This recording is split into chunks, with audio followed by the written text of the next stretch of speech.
Hello, what's up mga boss? Welcome back to my YouTube channel, Asil ni Kid Hill TV. So, ngayong araw mga boss ay babahagi ko sa inyo yung pamamaraan ko dito sa aking munting manukan kung paano ko kinukondisyon o hinahanda ang aking broodhen bago ito isalang o i-breeding.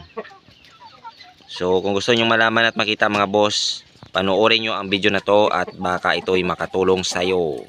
So, ito na nga pala yung sisiw natin mga boss na 14 days old. Sa pure asil natin at Belgian asil natin na anti-miner, yung talisain na pinatay ng old lines natin na pure asil. Ito na ang kanyang mga sisiw mga boss. Saglit lang. Tingnan natin mga boss. Yun na mga boss, oh. Ganyan na yung update. Yeah, ito na yung update sa kanila mga boss. 14 days old na Belgian asil mga boss. Yun, oh. Ang ganda na ng mukha mga boss. Ganyan na sila kalalaki mga boss. Yun, oh. So update ko kayo sa nanay niya mga boss. Saglit lang at ipapakita ko sa inyo ang alagang calcium lactate at MIB. Saglit lang mga boss at pupuntahan natin ang kanyang nanay. So ito na nga yung kanilang nanay mga boss. Ang pure asil natin. Yun, oh. Tapos yun yung tatay niya.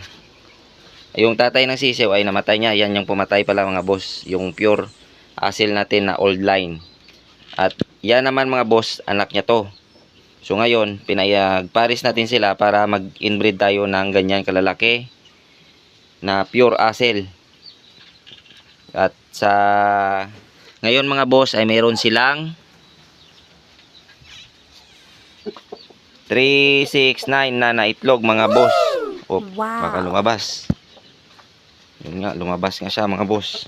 Bumalik ka doon. So yun na nga mga boss, may siyam na silang itlog. At itong nating broodhen mga boss na ini-inbreed natin sa kanyang tatay, alaga natin pa rin siya ng calcium lactate tsaka multivitamins habang nakasalang. At kasulukuyan siyang nangingitlog ay araw-araw pa rin natin siyang pinapainom ng calcium at saka multivitamins dahil kailangan niya yan, dahil nagpo-produce siya ng itlog mga boss.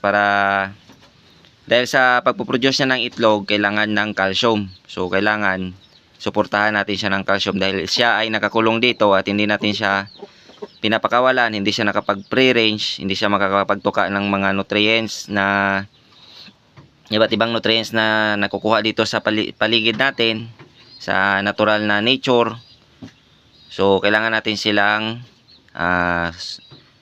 bigyan ng supplement kagaya ng pagbibigay natin ng calcium lactate mga boss at saka multivitamins. Lalo na tong kanyang broodcock, binibigyan din natin ito ng multivitamins mga boss. Siyempre inaalalayan din natin sila sa tubig ng egg 1000 tsaka nagbibigay din tayo ng selectrogen sa kanilang tubig, yung sagupaan na selectrogen mga boss. So ganun lang yung ginagawa ko dito sa aking munting manukan mga boss. At kung nagustuhan nyo yung sinishare ko na ito, nakaalaman sa inyo, lalong lalo na sa mga baguhan na nag-aalaga o sa larangan nitong Naked Hill o Parawakan, please subscribe to my YouTube channel and hit mo na rin yung notification bell para lagi kang updated sa mga susunod ko pa na videos.